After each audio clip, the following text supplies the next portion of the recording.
Vanakkam. Have you noticed something? When you excise a large wart on the skin or a large lesion on the skin, you will be able to close it primarily, but you may note that there is a bunching up of tissue either on one end of the suture line or on both ends. This is the dog ear, and today's video is all about this dog ear, which is so cosmetically unacceptable. So what we will be seeing is, why does the dog ear occur? What are the different types of dog ear? What are the clinical situations where the dog ear will be encountered? What are the problems because of this dog ear? And what are the methods of correcting the dog ear?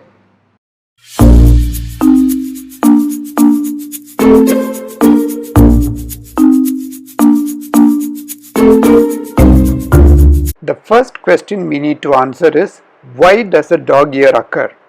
It occurs only in two conditions. The first is when there is excess tissue on both sides of a wound which is being sutured, and the second reason is if there is excess of tissue on one side of the wound that is being sutured. Let us try to understand this better.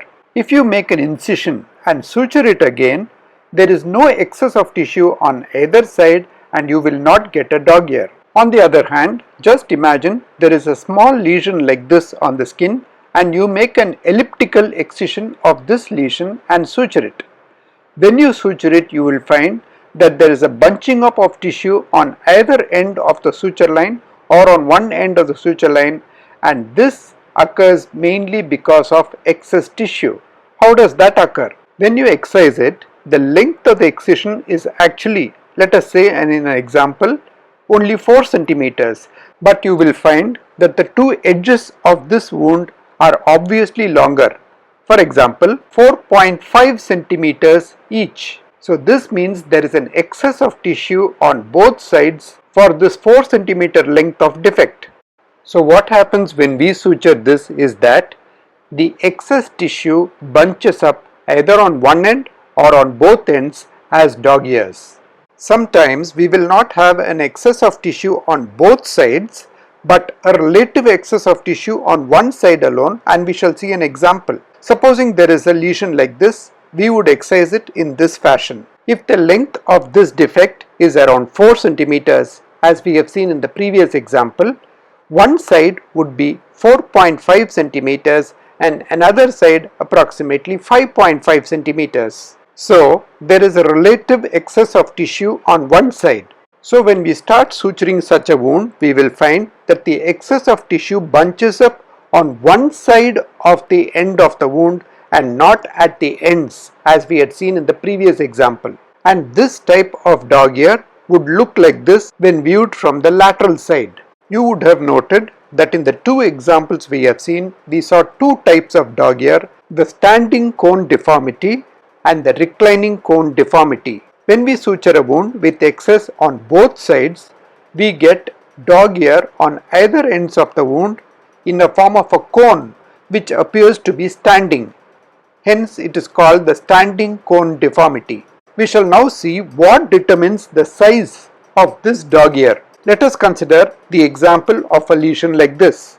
A surgeon A can excise it in this fashion, that is a short ellipse, and another surgeon can excise it in the form of a long ellipse like this. The short ellipse has been made by surgeon A and the long ellipse has been made by the surgeon B. Obviously, we know that the dog ear will be larger with the excision done by A and smaller with the excision done by B. So, what determines the size of the dog ear is the angle of the ellipse that is being used. This is known as the closing angle. The larger the closing angle, the larger will be the dog ear. The reclining cone deformity, on the other hand, is caused when there is an excess of tissue on one side of the wound being sutured. This is in the form of a cone that is lying down on one side, hence known as the reclining cone deformity, and the size of this deformity is decided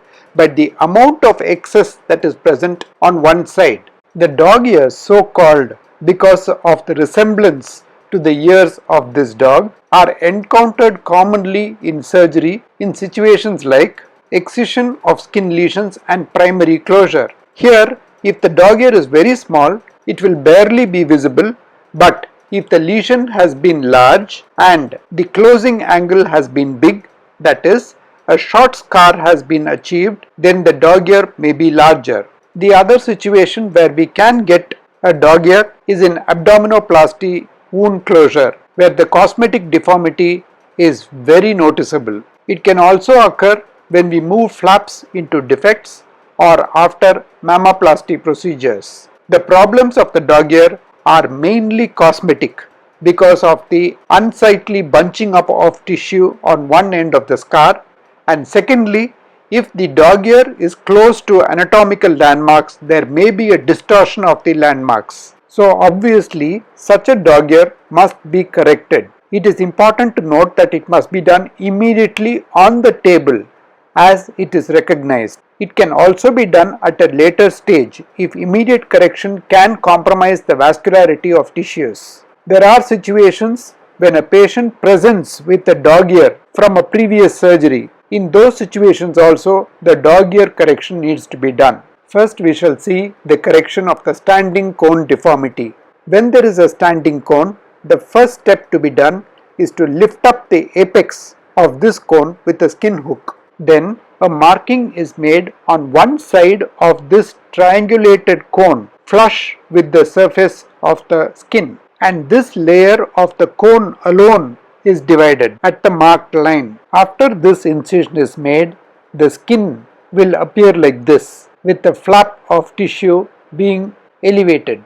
This triangular flap of skin is placed back on the skin across the suture line. A marking is made along the suture line over the second edge of the cone, and this is incised again. So now a triangular piece of tissue has been excised, and this would be the status of the wound, which can be sutured primarily.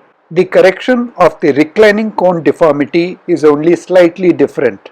A skin hook is used again to lift up the apex of the reclining cone. A line is marked flush with the surface of the skin on one edge of the cone. Since the cone is in a transverse direction, this line will be at an angle to the already existing suture line.